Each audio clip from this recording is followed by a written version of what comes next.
볼게요. 마태복음 제일 끝에 있는 말씀이죠.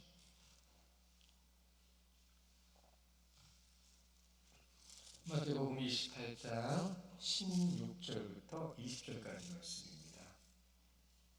마태복음 마지막에 있는 이 말씀에 보면 이런 제목들이 붙어 있어요.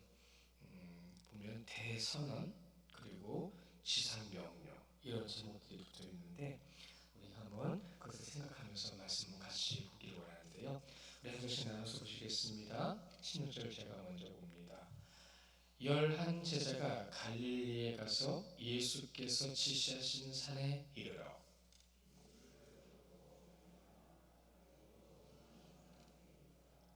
예수께서 나와 말씀하여 이르시되 하늘과 땅의 모든 것을 내게 주셨으니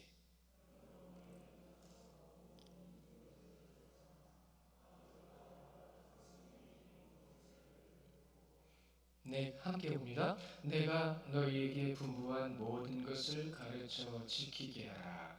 볼지어다 내가 세상 끝날까지 너희와 항상 함께 있으리라 하시니라. 아멘.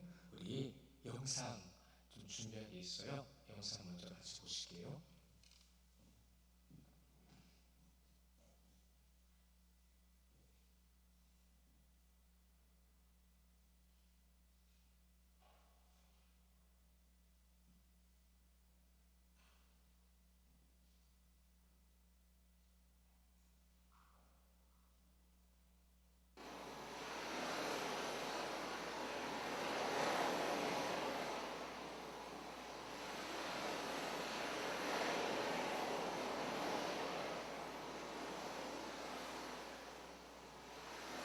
(1885년 4월 5일) 인천 제물포항으로 한 척의 배가 들어옵니다. 그 배에는 불모의 땅 조선을 위해 평생토록 헌신하고 죽어서까지도 조선을 사랑한 이방인이 타고 있었습니다. 그는 바로 한국 최초의 기독교 복음 선교사 언더우드였습니다.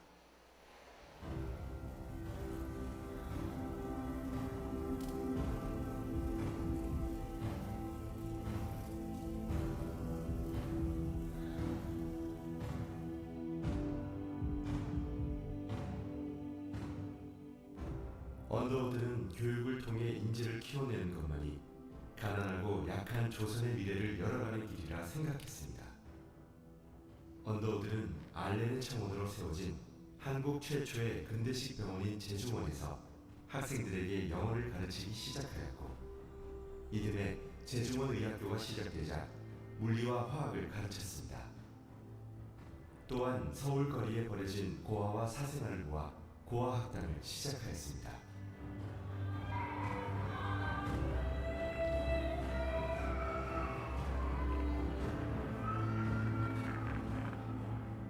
별가비는 항일 독립운동가이자 파리 강화회의에 한국 대표로 참석한 우사 김규식 선생이었습니다. 또 한 명의 항일 독립운동가 도산 안창호 선생 또한 이 고아학당, 곧 언더우드 학당 출신이었습니다. 교육을 통해 인재를 키워 조선의 미래를 열어야 한다는 언더우드의 의지가 실현된 것입니다. 하지만 조선에서 이방인으로 산다는 것은 쉬운 일이 아니었습니다. 이방인이라는 이유만으로 온갖 소문과 멸시에 시달려야 했기 때문입니다. 그러나 언더우드는 좌절하지 않고 왕실과의 관계를 돈독히 유지하며 조선에 대한 믿음과 사랑을 놓지 않았습니다. 1889년 3월 명성왕후의 주치의였던 렐리어스 호튼 여사와 결혼한 언더우드는 신혼여행마저도 전도여행으로 하였습니다. 위험하고 험난한 여정이었지만 그들은 두려워하거나 포기하지 않았습니다. 언더우드는 조선 사람들을 위한 성경 번역 작업에도 몰두하였습니다. 그리고 외국인 선교사들을 위해 한국어 문법, 한영사전, 영한사전 등을 발간하였습니다.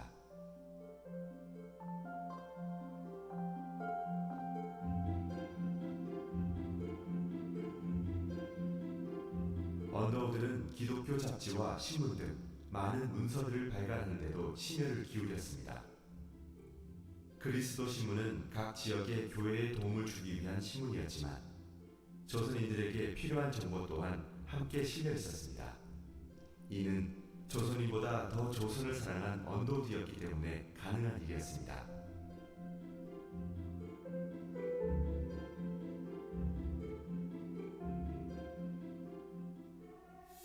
언더우드는 선교를 위해 그 누구보다 열심히 활동하였습니다. 아픈 몸을 돌아볼 새 없이 전국 곳곳을 다니며 세례를 주고 교회 설립을 위한 조언을 아끼지 않았습니다. 이러한 노력으로 언더우드 정동 자택에서 시작된 한국 최초의 조직교회인 세문안교회를 비롯해 전국 각지에 총 21개의 교회를 설립하기에 이릅니다. 이러한 언더우드의 노력으로 한국은 아시아에서 굳건하게 기독교가 자리 잡은 선교지가 되었습니다.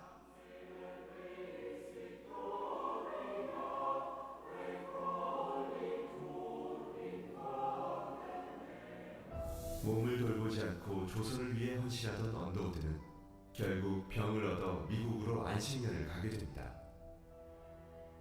이때도 언더우드는 한국을 위한 모금 활동에 나섭니다. 이렇게 모금된 거금 17만 달러는 조선을 위해 쓰였습니다. 병조차도 언더우드의 지극한 조선 사랑을 막을 수 없었던 것입니다. 안식년을 마치고 돌아온 언더우드는 대학 설립에 박차를 가합니다. 마침내 1915년 4월 조선 크리스천 칼리지를 개교합니다. 하지만 안타깝게도 언더우드는 이 대학이 정상궤도에 오르기 전인 1916년 10월 12일 하나님의 품에 안겼습니다. 그의 사후 이 학교는 그의 영원한 동역자 에비슨의 노력으로 1917년 4월 7일 연희전문학교 재단법인 인가를 받게 되었습니다.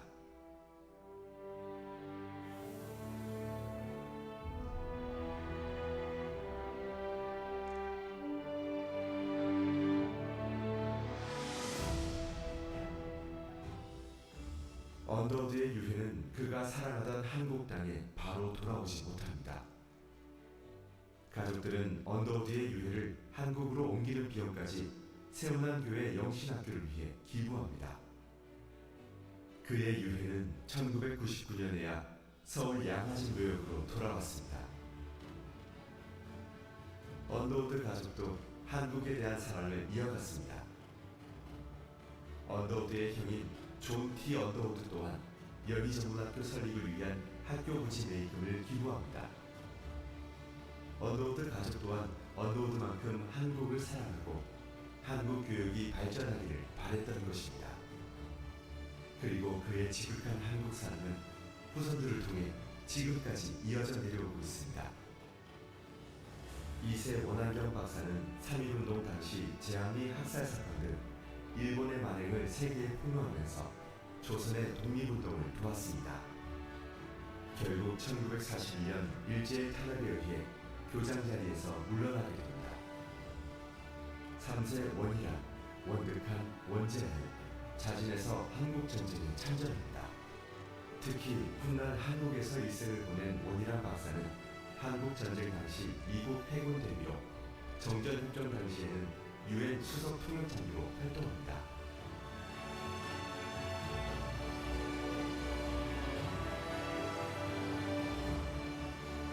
사세 원한건 박사는 30년간 한국에서 활동하며 한국 교육과 사회 발전에 공헌했습니다. 그리고 한국인 어린이 2명을 입양해 키우면서 선조부터 내려온 한국 사랑을 몸소 실천해 보였습니다.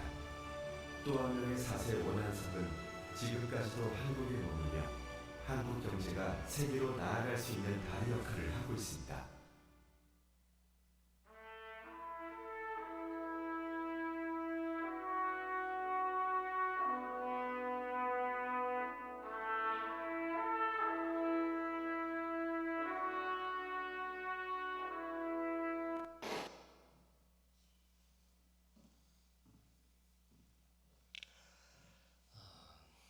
연세대학교가 100주년 기념으로 만든 영상이에요. 지금도 가면 거기서 원도우드 선교사님의 상이 있습니다. 우리나라가 많은 선교사님들에 의해서 세워졌어요. 정확하게 말씀드리면 하나님께서 보내신 자들에 의해 세워진 거죠. 그렇죠? 하나님께서 보내신 자들을 위해서 한 선교사가 한 나라에 얼마나 큰 섬김과 헌신을 보여주는지 알 수 있습니다. 생각해 보세요. 정말로 선진화된 삶의 모습 속에서 아주 후퇴진 9세대의 우리나라에 조선 땅에 오신 거예요. 그 땅에 오셔서 그가 겪었던 일들이 얼마나 힘들었을 줄 한번 생각을 해봐야 되겠는데, 그는 오직 주의 복음을 들고 이 땅에 와서 가르치는 것에 노력을 했습니다. 가르치고 전파하고 치유하고, 그 가르침과 치유함을 통해서 쓰임받았던 이들이 얼마나 또 그 나라를 위해서 큰 일을 이루는지 봤잖아요. 알고 있잖아요.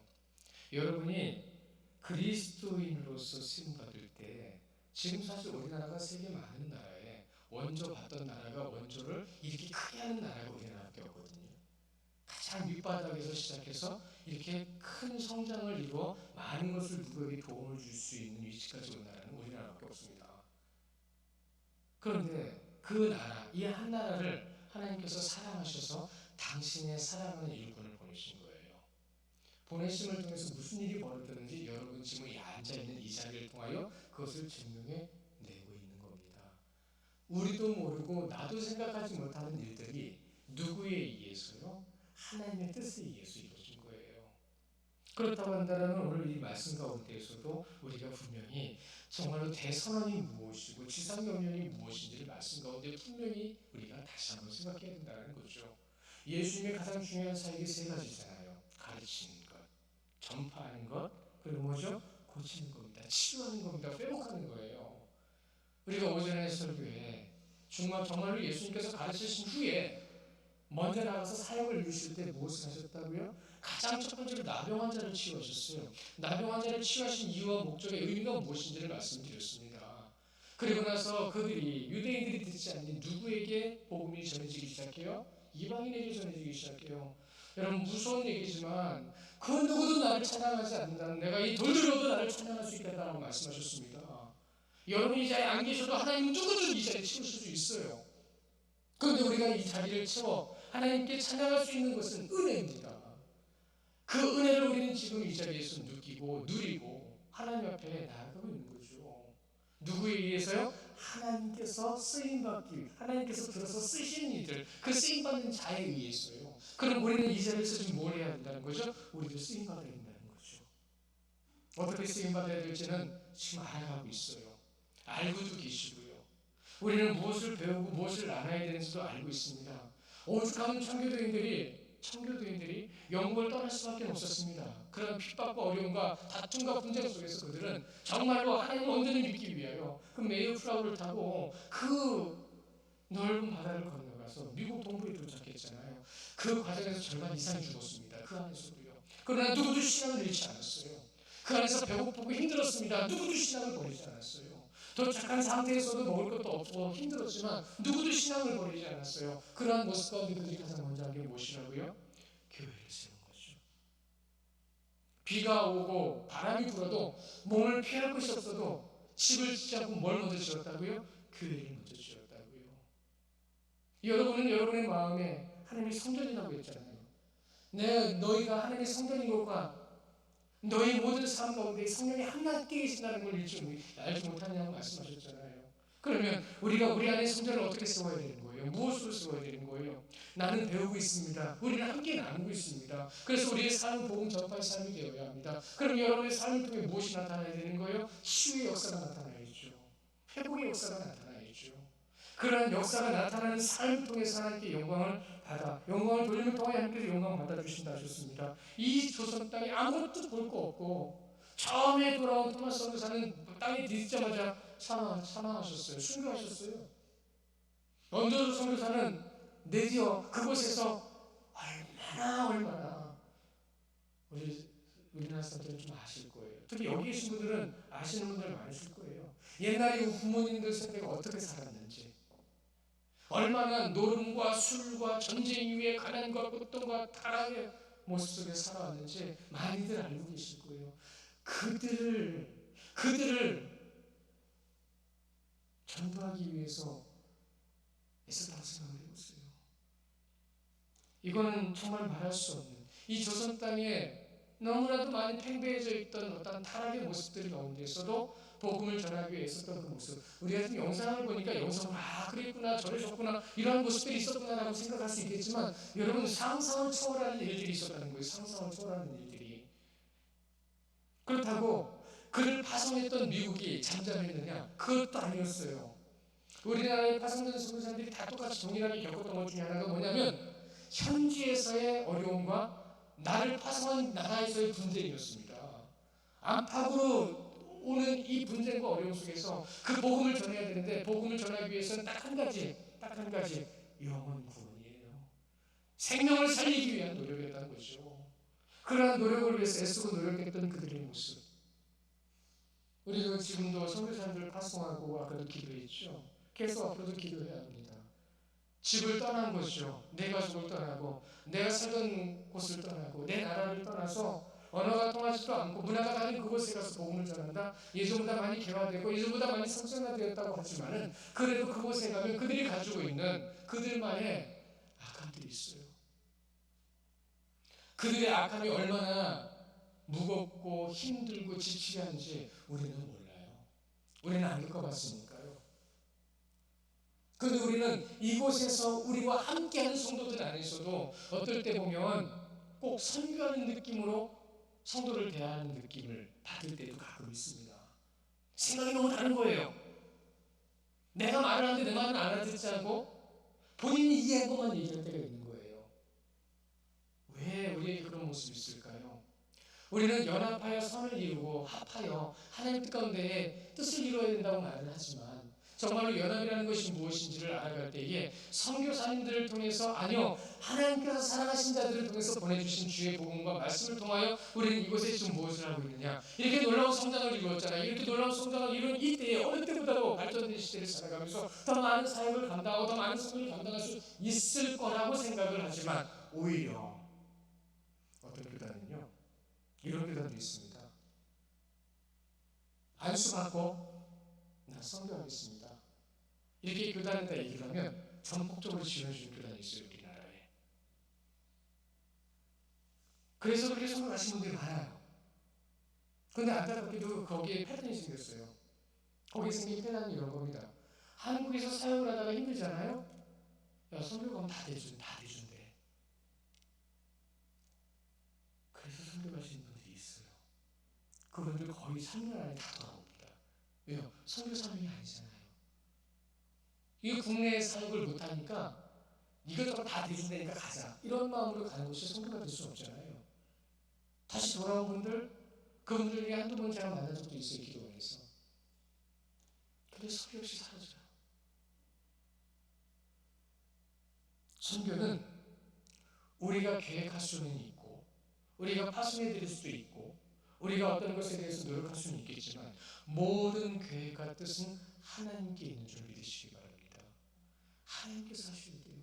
하나님의 계획하심 속에서 준비하고 훈련하고 하나님의 뜻을 따라 그 가운데 협력하는 이들이 있으니 세워주고, 그로 인하여 그들과 합심하여 선교해도 어려운 것이 선교인데, 현지에 가면 현지의 선교사들끼리 부딪히고, 또 보내받은 선교사들은 그런 고통 가운데 있다 하지만, 또 보내는 선교사들이라고 하는 우리 성도들은 어떻습니까? 교회 안에서, 교단 안에서, 교회들마다 또 어떤 일들이 있어요.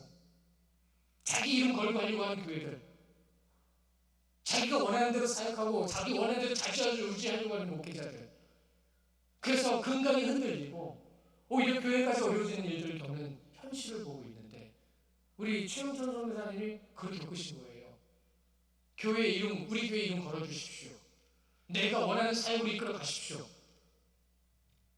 현지는 알지도 못하면서, 현지의 흐름과 분위기는 알지도 못하면서 그런 걸 요구하면서 사역을 할 수 있겠어요? 그러니 와서 정중히 거부한 겁니다. 거절한 거예요. 그러면 그만 지원받겠습니다. 그리고 나서 들어와서 기도할 때 우리를 만난 거죠. 그리고 나서 또 들어와서 코로나 때 못 들어가시다가 또 주위에 여러분들 도움을 받고 들어가 봤더니 교회가 사라진 거예요. 코로나 때. 그래서 다시 거기서 개척하는 마음으로도 시작을 했고, 밑에 보시면 1층에 사진 보세요. 어떤 분이 장소를 제공해 주셔서 거기서 다시 예배하고 있어요. 여러분, 우리는 안 될 것 같잖아요. 근데 현지에 가는데 내 집이 없어졌다고 생각해 보세요. 현지에 가는데 나랑 함께 있던 사람들이 싹 사라지고 이제 다시 새로 시작한다고 한번 생각을 해보세요. 기가 막힌 거죠. 그런데 생각해 보세요. 진짜 술과 폭력과 어떠한 도박과 어떠한 그 토속신앙, 거기에서 막 공격하고 힘들게 하고 어렵게 하는 이들이 있죠. 언더우드 선교사님 거기 들어오신 거예요. 아펜젤러 선교사님 거기 들어오신 거예요. 토마스 선교사님 들어오자마자 참수당한 거예요. 그러한 이들의 헌신과 그러한 이들의 피값이 지금 여러분에게 허락하신 이 자리, 너무 귀하고 소중한 이 자리를 하나님께서 주신 거잖아요. 또는 우리는 지금 여기서 무엇을 해야 될까요? 무엇을 감당해야 될까요? 여러분 잊지 마십시오. 제가 더 말씀드리지 않아도 우리 성도들은 많은 것을 알고 계세요. 그 많은 것을 알고 계시는 것 가운데에 오늘은 우리 28장 마태복음 1차 독자, 가장 먼저 이 말씀이 전해진 유대인이라고 하는 그들에게 전해진 말씀 가운데에, 그것도 마태복음 가장 마지막에 있는 결론 부분에 28장 16절부터 20절의 말씀을 뭐라고 되어 있죠? 16절에 이렇게 말씀하셔요. 11제자가, 왜 11제자인지는 아시죠? 11제자가 갈릴리에 가서 예수께서 지시하신 산에 이르러, 근데 여기서 11제자인데 엄밀히 따지면 10제자예요. 왠지 아십니까? 도망갈 자리 없었거든요. 언제요? 처음에 주님이 예수님 기대들이 나타났을 때에. 그것을 누가복음이라든가 다른 책에서는 말씀을 온전히 자세하게 전해주지만 마태복음은 핵심이 여기 있어요. 전하라에. 그러니까 다른 곳은 대부분 생략을 했죠. 그런데 어떻게 해요? 그가 주님께서 말씀하신 산에, 어디요? 말씀하신 곳으로 순종하여 모이라는 얘기죠. 예수님께서 부활하시는 날 그 무덤에 찾아간 여인에게 말씀하셨잖아요. 내가 갈릴리로 가리라라고 말씀하셨잖아요. 오늘도 오전의 말씀에 그 갈릴리인 가버나움에서 예수님이 사역을 시작하셨잖아요. 그곳에서 내가 만나리라 해서 지시하신 산에 이르러 그들이 순종하여 그 자리에 모였습니다. 어디에 모여야 될지는 몰랐지만 그곳에 가는 인도가 있었던 거예요. 그리고 나서 17절에 예수를 배웠고 경배하나 아직도 무엇을 하고 있대요? 아직도 의심하고 있대요. 부활하신 주님이 눈앞에 계신데 아직도 의심하고 있답니다. 우리가 삶을 살아가는 것 가운데 여러분 무슨 문제가 있고 어려움이 있을 때에 우리 의심이 생기잖아요. 근심 걱정 생기잖아요. 이들과 다르게 뭐가 있어요 우리가. 그러나 주님은 그걸 알고 계시고 말씀하십니다. 예수께서 나와 말씀하여 이르시되 하늘과 땅의 모든 것을 내게 주셨으니 라고 말씀하셨습니다. 여러분에게는 하나님의 권세, 어떻게 해요? 우리 요한복음 6장 10절에 뭐라고 말씀하셨어요? 영접하는 자고 그 이름을 믿는 자들에게는 하나님의 자녀가 되는 권세를 주셨으니, 그 권세는 여러분 내게 어떤 능력이 나타났다 이것이 아닙니다. 주의 말씀대로 내드는 발걸음 가운데에 홍해는 갈라지는 거예요. 주님의 뜻으로 나가는 발걸음 가운데 주님께서 모든 것을 공급해 주시는 거예요. 다시 한번 말씀드립니다. 사랑은 할 수 있어서 하는 게 아니라 해야 하기 때문에 하는 건데, 하는 이들에게 주님께서 놀라운 사랑의 역사를 나타내 주십니다. 가라 하십니다. 내가 너에게 그 모든 것을 주겠노라 하셨습니다. 경험한 자만 알지요. 경험하셔야 됩니다. 주님을 닮아가셔야 합니다. 19절에 그러므로 이것이 지상 대명령입니다. 그러므로 너희는 가서 모든 민족을 제자로 삼아 아버지와 아들과 성령의 이름으로 세례를 베풀고 라고 말씀하셨죠. 여러분, 세례가 구원의 표가 아닙니다. 세례는 교회된 성도로서 내가 하나님을 온전히 믿고 그분의 뜻대로 살겠다고 하는 결단과 사역의 시간입니다. 그러니까 여러분은 지금 앉아 계신 모든 자리에 모든 사람의 증인이세요. 여기 다 세례 받으셨잖아요. 그러니까 여러분이 앉아 계신 한 분 한 분은 나머지 분들이 나를 위한 증거자라는 것을 잊지 마셔야 돼요. 그분의 눈빛이 누구의 눈빛이라는 것도 잊지 마셔야 돼요.